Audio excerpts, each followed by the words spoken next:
Basics of stock market module 1 और module 2 में हमने कुछ पॉइंट्स की चर्चा की थी, जिसमें हमने डिस्कस कर लिया था कि मार्केट कैपिटलाइजेशन क्या होता है। और इसके बाद मैंने मॉड्यूल 2 में ये डिस्कस किया था कि आपको डिफरेंट स्टॉक एक्सचेंजेस की वेबसाइट पे क्या चीजें देखनी है, कैसे देखनी है, इसकी भी चर्चा मैंने मॉड्यूल 1 और मॉड्यूल 2 में की है। अगर आपने वो वीडियो नहीं देखा है तो इस वीडियो के डिस्क्रिप्शन बॉक्स में जाएं, पहले मॉड्यूल 1 और मॉड्यूल 2 को वॉच करें, उसके बाद इस मॉड्यूल 3 को देखें तो आपको ज्यादा क्लैरिटी देखने को मिलेगी। आज जो मैं बात करने जा रहा हूँ वो 3 चीजों के बारे में बात करने जा रहा हूँ। सबसे पहली चीज है जो मैं बात करूंगा वो है ब्रोकर्स, और कई प्रकार के ब्रोकर्स होते हैं उसकी बात करूंगा। फिर बात करेंगे डीमेट और ट्रेडिंग अकाउंट की, और फिर बात करेंगे कि हम कैसे स्टॉक मार्केट में पैसा बनाते हैं, what are the methods to make money in stock market. इन 3 पॉइंट्स की चर्चा आज मैं करने जा रहा हूँ। जैसा मैंने आपको पहले मॉड्यूल 1 में बताया था कि हमारा जो ब्रोकरेज अकाउंट है वो ब्रोकरेज अकाउंट हमारा एक्चुअल में किसी ब्रोकर के पास ओपन नहीं हो करके हमारा जो डीमेट अकाउंट होता है वो एनएसडीएल या सीडीएसएल में ओपन होता है। तो एनएसडीएल और सीडीएसएल जो होते हैं वो डिपॉजिटरी कहलाते हैं। हम वहीं पे अपना डीमेट अकाउंट ओपन करते हैं। अब डिफरेंट तरीके के ब्रोकर्स मार्केट में अवेलेबल हैं। पहला जो तरीका है उसको हम कहते हैं फुल सर्विस ब्रोकर्स, और दूसरा जो तरीका है उसको हम कहते हैं डिस्काउंट ब्रोकर्स। तो दरअसल में पहले जब सेबी के द्वारा मार्जिन को लेकर के बहुत ज्यादा बाउंडेशन नहीं था, तो फुल सर्विस ब्रोकर्स जो है वो आपको बहुत ज्यादा मार्जिन प्रोवाइड करते थे, यानी कि आपको लेवरेज देते थे। अब ये मार्जिन क्या चीज होती है इसके बारे में अगर आपको मालूम नहीं है तो आसान भाषा में ऐसे समझें कि अगर आप के अकाउंट में अगर 10,000 रुपए है, अगर आपके अकाउंट में 10,000 रुपए है, तो इंट्राडे ट्रेडिंग करने के लिए ब्रोकर आपको 10 टाइम की लिमिट दे देता था, 15 टाइम की लिमिट दे देता था। लिमिट का मतलब है कि अगर आपके अकाउंट में 10,000 रुपए है तो आपको 1 लाख तक का सौदा करने के लिए ब्रोकर आपको दे देता था कि आप कोई भी स्टॉक 1 लाख तक में परचेज करें या सेल करें, आप इंट्राडे में ऐसा कर सकते हैं। तो जब मार्जिन का रूल नहीं था, बहुत ज्यादा लेवरेज जब अलाउड था सेबी के द्वारा, तो फुल सर्विस ब्रोकर्स जो थे वो फुल सर्विस ब्रोकर्स में जैसे आईसीआईसीआई डायरेक्ट हो गया, मोतीलाल ओसवाल हो गया, एंजल ब्रोकिंग हो गया, शेयर खान हो गया, ये सब फुल सर्विस ब्रोकर में आते हैं। तो ये सारे फुल सर्विस ब्रोकर क्या करते थे, बहुत ज्यादा लेवरेज देते थे और लोग उसमें ट्रेड करते थे। अब लेवरेज सही होता है या गलत होता है इसकी चर्चा हम किसी और वीडियो में करेंगे। हालांकि मैं एक चीज आपको बता दूं कि अगर लेवरेज की आप बात करते हैं तो ये दो धारी तलवार है। जो अच्छे ट्रेडर हैं उनके लिए लेवरेज काफी अच्छा काम करता है, जो नए हैं उनके लिए लेवरेज काफी घातक सिद्ध हो सकता है। क्योंकि आप अपनी क्षमता से ज्यादा ट्रेड करते हैं, और जब आप क्षमता से ज्यादा ट्रेड करते हैं तो नुकसान भी उसी अनुपात में होता है, और जब नुकसान आपको उसी अनुपात में होगा तो कहीं ना कहीं आपके लिए, नए ट्रेडर के लिए एक निगेटिव चीज ये हो सकती है। डिस्काउंट ब्रोकर क्या होते हैं, जैसे फायर्स है, अप स्टॉक्स है, जरूदा है, एलिस ब्लू है, 5 पैसा, ये सब क्या है, डिस्काउंट ब्रोकर्स हैं। अब मैं ये नहीं कहूंगा कि डिस्काउंट ब्रोकर अच्छे होते हैं या फुल सर्विस ब्रोकर अच्छे होते हैं।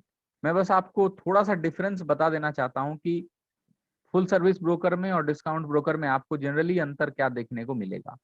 तो ये जो डिस्काउंट ब्रोकर होते हैं, इन डिस्काउंट ब्रोकर के पास में क्या होता है कि आपको एक फिक्स रहता है ब्रोकरेज चार्ज इनका। ये क्या करते हैं कि आपका ब्रोकरेज चार्ज फिक्स कर देंगे कि अगर आपको पर ट्रेड पे 10 रुपए, यानी बाई करने पे भी 10 रुपए, सेल करने पे भी 10 रुपए, अगर आप ऑप्शन में करते हैं तो भी आपको उतना ही पैसा लगेगा, कैश में करते हैं तो भी वही ब्रोकरेज चार्ज लगेगा। तो एक फ्लैट ब्रोकरेज चार्ज ये डिस्काउंट ब्रोकर लेते हैं। अब ये तो सुनने में काफी अच्छा लगता है, लेकिन कई बार डिस्काउंट ब्रोकर्स में आपको देखने को मिलेगा कि टेक्निकल ग्लिचेस बहुत ज्यादा होती हैं। एक और बेनिफिट मैं आपको बता देता हूं डिस्काउंट ब्रोकर का। एक और बेनिफिट ये है कि यहाँ पे आपको प्लेटफॉर्म अच्छे मिलते हैं जनरली। आप चार्ट्स खुद से एनालाइज करते हैं, आप उस पर एनालिसिस कर सकते हैं, फायर्स का, जरोदा का, आप स्टॉक्स का। और जरोदा तो नंबर 1 ब्रोकर है एट प्रेजेंट टाइम, जब मैं ये वीडियो बना रहा हूँ उस वक्त। तो ये लोग अच्छे प्लेटफॉर्म प्रोवाइड करते हैं, तो लोगों को खुद से ट्रेड करने में थोड़ी बहुत सहूलियत लोगों को जरूर होती है। इसके अलावा फुल सर्विस ब्रोकर में बेनिफिट क्या है, फुल सर्विस ब्रोकर आपको एक रिलेशनशिप मैनेजर अपॉइंट करके देता है। यानी कि वो एक इंडिविजुअल रिलेशनशिप मैनेजर होगा जो कि आपके लिए अपॉइंट होगा। हालांकि एक इंडिविजुअल व्यक्ति के लिए नहीं होता, उसके पास भी नंबर ऑफ क्लाइंट्स होते हैं, 5-10 इस तरीके से क्लाइंट होते हैं, और फिर वो आपको सर्विसेज प्रोवाइड करता है। आपको कुछ भी रिक्वायरमेंट लगती है, कुछ भी जरूरत लगती है, तो वो आपको हेल्प आउट करता है वहां पे।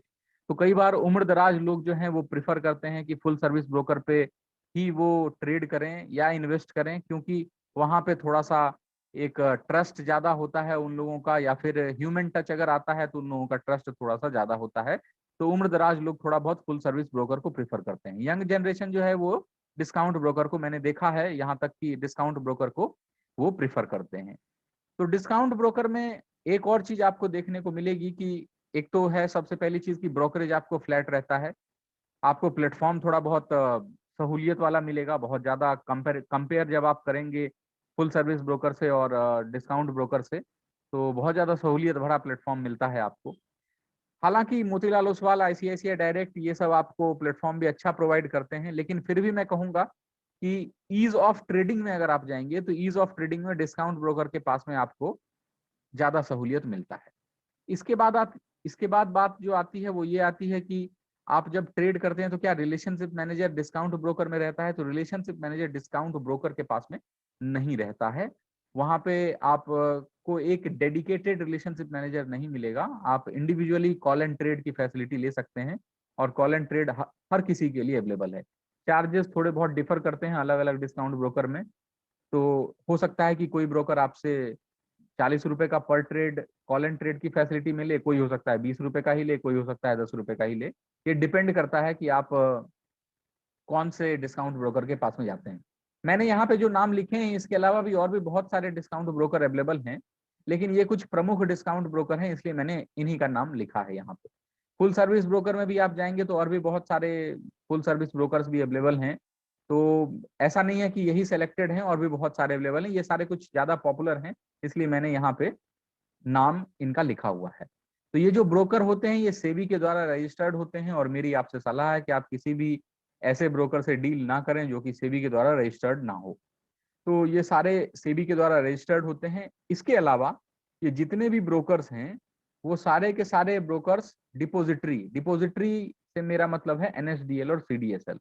अगर आप डिटेल में जानना चाहते हैं एनएसडीएल और सीडीएसएल के बारे में, तो एनएसडीएल और सीडीएसएल पे मैंने एक छोटा वीडियो बनाया है। इस वीडियो के डिस्क्रिप्शन बॉक्स में आपको वो वीडियो की लिंक भी मैं प्रोवाइड कर दूंगा, आप वहां जाके देख सकते हैं एनएसडीएल और सीडीएसएल का बेसिक लेवल पे आपको मैंने वहां पे बताया है कि एनएसडीएल और सीडीएसएल में क्या क्या चीजें होती हैं। तो ये रही ब्रोकर की बात। और बहुत सारे ब्रोकर अवेलेबल हैं, आप किसी भी ब्रोकर के साथ में ट्रेड कर सकते हैं, लेकिन मेजर जो डिफरेंस मैंने आपको बताया है वो डिस्काउंट ब्रोकर और फुल सर्विस ब्रोकर में यही होता है। हालांकि आईपीओ के लिए एप्लीकेशन आप कहीं से भी अप्लाई कर सकते हैं, डिस्काउंट ब्रोकर से भी कर सकते हैं, फुल सर्विस ब्रोकर से भी कर सकते हैं। तो मेजर डिफरेंस कुछ बहुत ज्यादा बड़ा नहीं है, लेकिन फ्रीक्वेंट ट्रेडिंग अगर आप करते हैं तो बहुत सारे लोग डिस्काउंट ब्रोकर को प्रीफर करते हैं कंपैरेटिव फुल सर्विस ब्रोकर के। अगर आप ब्रोकरेज चार्जेस के बारे में ज्यादा जानना चाहते हैं तो जिस भी ब्रोकर के पास में आप अपना डीमेट अकाउंट ओपन कराना चाहते हैं उस ब्रोकर की वेबसाइट पे जाएं, वहां पे डिटेल आपको सारी की सारी मिल जाएगी। अब बात करते हैं कि ट्रेडिंग अकाउंट और डीमेट अकाउंट क्या चीज होती है। तो यहाँ पे मैंने 3 चीजें लिखी हैं, और बहुत सारे बैंक्स जो हैं वो 3-in-1 अकाउंट ओपन करते हैं। 3-in-1 अकाउंट से मतलब क्या होता है, जैसे एक्सिस बैंक है या फिर आप कोटक बैंक का उदाहरण ले लें, ये लोग क्या करते हैं, इंडसइंड बैंक है, ये लोग क्या करते हैं, ये लोग 3-in-1 अकाउंट ओपन करते हैं। 3-in-1 अकाउंट से मेरा मतलब ये है कि एक बैंक अकाउंट होगा, ट्रेडिंग अकाउंट होगा और डीमेट अकाउंट होगा, तीनों के तीनों एक ही चीज से लिंक होंगे।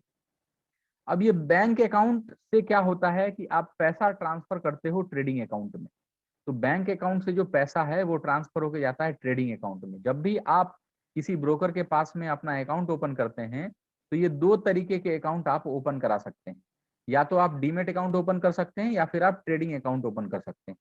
लेकिन अगर आप केवल डीमेट अकाउंट ओपन कराएंगे तो ट्रेड करने के लिए या फिर किसी स्टॉक को बाय करने के लिए या सेल करने के लिए आपको ट्रेडिंग अकाउंट की जरूरत पड़ेगी ही पड़ेगी।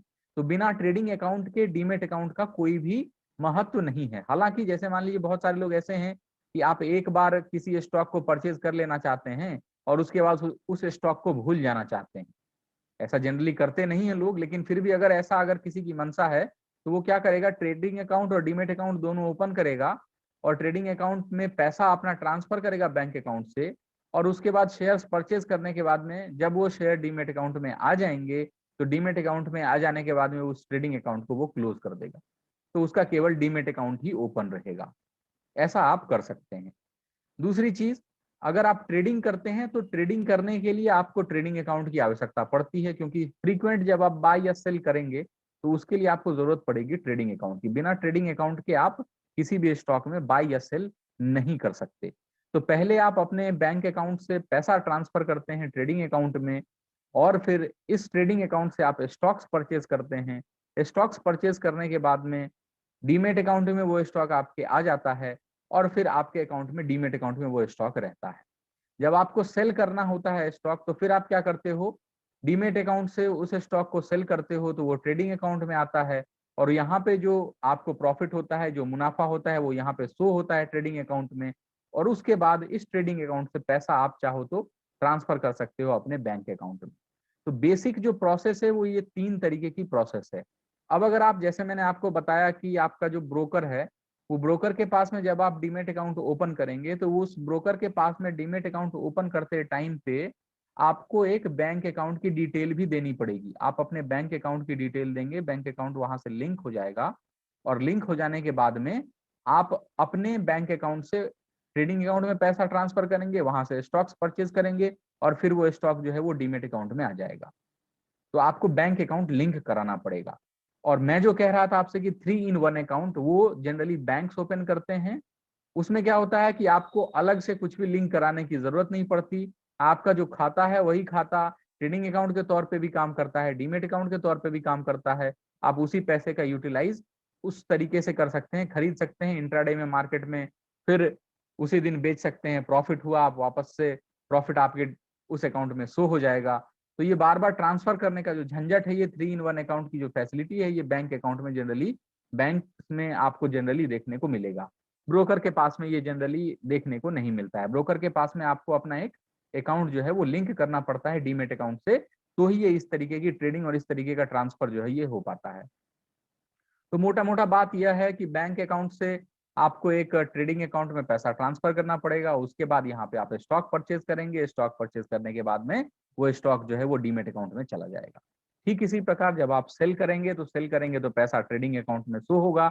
यहाँ से पैसा अगर मुनाफा हुआ है तो आप यहाँ से पैसा अपना निकाल के बैंक अकाउंट में लिंक कर सकते हैं, मतलब वो अपने बैंक अकाउंट में पे आउट जो है वो ले सकते हैं। इसको हम कहते हैं पे आउट की प्रोसेस। जब आप ट्रेडिंग अकाउंट से पैसा निकालते हैं और बैंक अकाउंट में डालते हैं, इसको हम कहते हैं पे आउट। और बैंक अकाउंट से जब आप ट्रेडिंग अकाउंट में पैसा डालते हैं तो इसको हम कहते हैं पे इन। तो पैसा जब ट्रेडिंग अकाउंट में जा रहा है तो इसको हम कहते हैं पे इन, और जब पैसा अकाउंट से बाहर निकल रहा है, ट्रेडिंग अकाउंट से बाहर निकल रहा है, तो इसको हम कहते हैं पे आउट। अब एक चीज यहाँ पे ध्यान रखने वाली ये है कि आप केवल ट्रेडिंग अकाउंट भी ओपन कर सकते हैं। जैसे आप केवल इंट्राडे ट्रेड करना चाहते हैं, आप पोजिशनल ट्रेड लेना ही नहीं चाहते हैं, तो आप किसी भी ब्रोकर के यहाँ पे जाके आप केवल और केवल ट्रेडिंग अकाउंट भी ओपन कर सकते हैं। तो ट्रेडिंग अकाउंट भी केवल ओपन किया जा सकता है, ये भी पॉसिबल है। और ये भी आप किसी भी ब्रोकर के यहाँ, आपको बस कहना होगा कि मैं केवल ट्रेडिंग अकाउंट ओपन करना चाहता हूँ, डीमेट अकाउंट ओपन नहीं करना चाहता, तो ट्रेडिंग अकाउंट भी आप ओपन कर सकते हैं, और ट्रेडिंग अकाउंट से आपका बैंक अकाउंट जो है वो लिंक हो जाएगा। लेकिन ये चीज ध्यान रखनी है कि अगर आप केवल ट्रेडिंग अकाउंट ओपन करेंगे तो यहाँ पे केवल और केवल इंट्राडे ट्रेड्स आप कर पाएंगे, पोजिशनल ट्रेड्स आप नहीं ले पाएंगे। फ्यूचर एंड ऑप्शंस में आप ट्रेड कर सकते हैं, that is possible. Future and options में आप ट्रेडिंग कर सकते हैं। तो ट्रेडिंग अकाउंट भी केवल ओपन हो सकता है, ये भी बहुत सारे लोगों को नहीं मालूम होता है, तो मैं इसीलिए आपको बार बार ये फोकस कर रहा हूँ कि ट्रेडिंग अकाउंट भी आप ओपन कर सकते हैं। अब बात करते हैं कि इस मार्केट से पैसा कैसे कमाया जाए, मेथड्स क्या हैं इस मार्केट से पैसा कमाने के। बहुत सारे लोगों ने मुझसे ये सवाल किया है कि हम स्टॉक मार्केट में शुरुआत कहाँ से करें सर, और इसमें प्रॉफिट किस तरीके से होता है। फिर बहुत से लोगों के जहन में ये ख्याल रहता है कि मुझे ट्रेडिंग करनी चाहिए या मुझे इन्वेस्टमेंट करना चाहिए। तो बेसिकली स्टॉक मार्केट में पैसा कैसे बनाना है, इसको लेकर के आज के इस वीडियो में हम चर्चा करेंगे।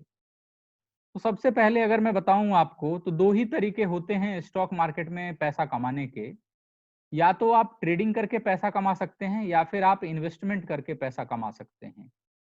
तो मैं कोई होली ग्रेल स्ट्रैटेजी आपसे नहीं बताने वाला हूं, मैं आपसे बस ये शेयर करने वाला हूं कि आप जिस तरीके की मानसिकता से बिलोंग करते हैं, आप उस तरीके से मार्केट में पैसा कमा सकते हैं। अगर आप छोटी अवधि के लिए, जैसे आप इंट्राडे ट्रेडिंग करना चाहते हैं, 1 दिन का सौदा करना चाहते हैं, या फिर आप 1 दिन, 2 दिन, 5 दिन, 10 दिन, इस तरीके से आप अगर कोई ट्रेड लेना चाहते हैं, तो इस तरीके का अगर आप ट्रेड करते हैं, तो वो ट्रेडिंग की कैटेगरी में आएगा। तो शॉर्ट टर्म के लिए अगर आप कोई भी ट्रेड करते हैं, तो वो ट्रेडिंग की कैटेगरी में आता है। और आपकी मंशा ये होती है कि अगर आप ट्रेडिंग कर रहे हैं, तो जिस भी डायरेक्शन में आपने ट्रेड लिया है, उस डायरेक्शन में स्टॉक जो है वो मूव करे।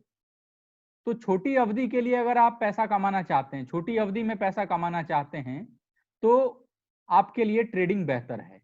अब इसके साथ साथ एक चीज इसमें निगेटिव भी है। निगेटिव क्या है कि अगर आप कंपेयर करेंगे ट्रेडिंग को इन्वेस्टमेंट से, तो ट्रेडिंग जो आता है वो हाई रिस्क की कैटेगरी में आता है कंपैरेटिव इन्वेस्टमेंट के। वैसे तो स्टॉक मार्केट में हर किसी चीज में रिस्क इन्वॉल्व होता है, लेकिन फिर भी अगर आप इन्वेस्टिंग को कंपेयर करेंगे ट्रेडिंग से, तो इन्वेस्टिंग जो है वो लेस रिस्की होता है कंपैरेटिव ट्रेडिंग के।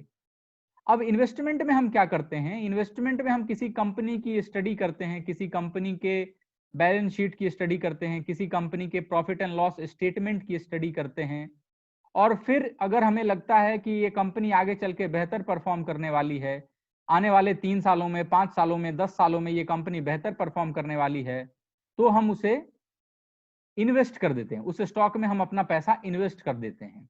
तो लंबी अवधि में अगर आपको पैसा बनाना है, लंबी अवधि में अगर आप किसी स्टॉक को खरीद के होल्ड करना चाहते हैं, तो बेहतर होगा कि आप इन्वेस्टर के तौर पे आप स्टॉक मार्केट में अपना निवेश करें।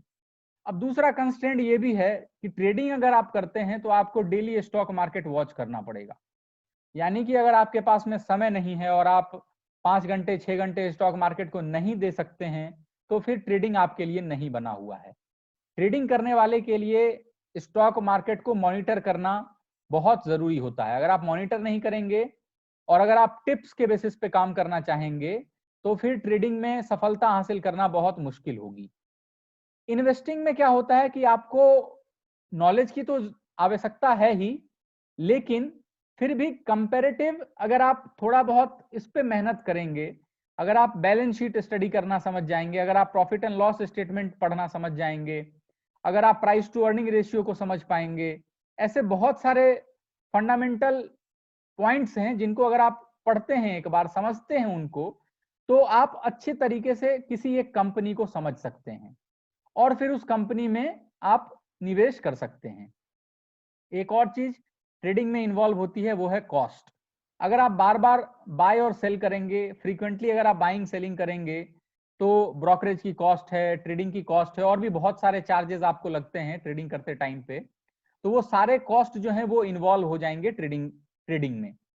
तो ये जो ट्रेडिंग है, ये इसमें कॉस्ट जो है वो भी ज्यादा होगा रिलेटिवली। अगर आप कंपेयर करेंगे इन्वेस्टमेंट को, तो इन्वेस्टमेंट में कॉस्ट जो होता है वो थोड़ा सा रिलेटिवली लोअर होता है।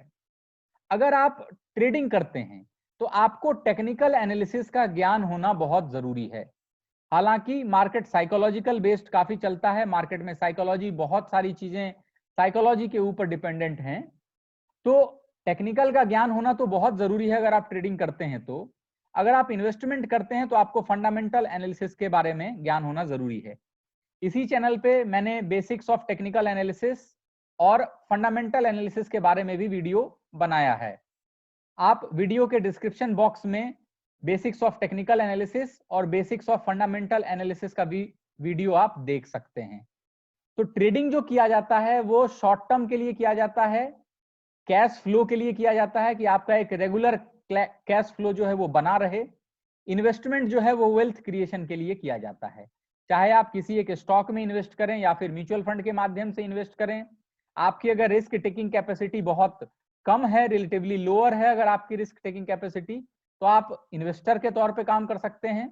अगर आपकी रिस्क टेकिंग कैपेसिटी ज्यादा है, आपको अगर इन्वेस्ट किए हुए पैसे से नुकसान भी हो सकता है, आप नुकसान झेल सकते हैं, आप चाहते हैं कि नुकसान हो भी जाएगा, तो आपके दिनचर्या में, आपके निजी जीवन में कोई बहुत बड़ा इंपैक्ट नहीं आने वाला है, ऐसे लोगों के लिए ट्रेडिंग इन्वॉल्व है।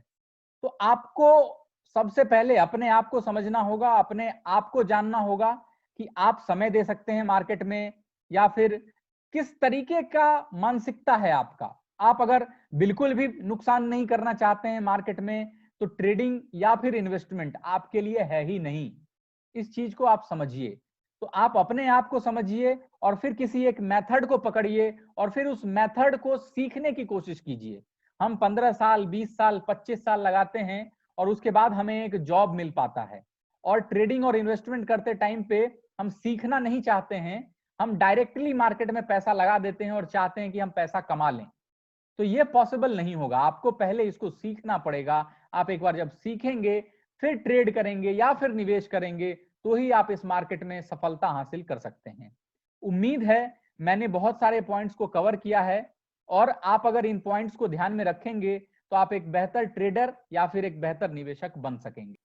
तो आज के मॉड्यूल 3 में हमने बात की कुछ मेजर पॉइंट्स पे, जिसमें मैंने बात की ब्रोकर और उसके प्रकार के बारे में, डीमेट और ट्रेडिंग अकाउंट के बारे में, और फिर मैंने बात की कि क्या मेथड होते हैं स्टॉक मार्केट में पैसा बनाने के। तो इन 3 पॉइंट्स को आज मैंने कवर किया।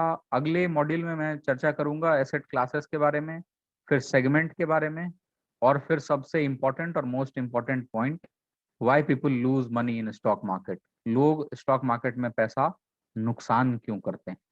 तो ये कुछ इंपॉर्टेंट पॉइंट हैं जो कि अगले मॉड्यूल में मैं चर्चा करूंगा। आज के लिए इतना ही।